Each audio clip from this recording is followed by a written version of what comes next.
మీరు ఇక్కడ చూస్తున్న ఈ ఫోటో కొత్తగూడెం దగ్గర ఉన్న ఒక చిన్న రివర్స్ గోదావరి ఉపనదికి సంబంధించిన దగ్గర తీసుకున్నది.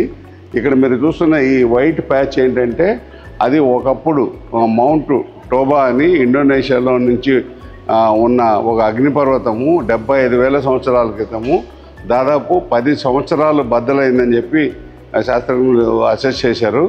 దానివల్ల 2,800 క్యూబిక్ కిలోమీటర్ల యాష్, వాల్కానిక్ యాష్ మొత్తం స్ప్రెడ్ అయింది. అది మొత్తం సౌత్ ఈస్ట్ ఏషియా అంతా కూడా స్ప్రెడ్ అయిపోవడం వల్ల ఆ యాష్ సెటిల్ అయిన తర్వాత ఎక్స్టెన్షన్ లెవెల్ ఆఫ్ ఈవెంట్ లాగా అయిపోయింది.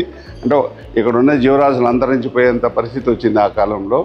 అప్పుడు ఆ యాష్ సెటిల్ అయిన తర్వాత దాని మీద మనకు కాలక్రమేణా ఆ పైన ఉన్న మట్టి అంతా కూడా ఏర్పడింది.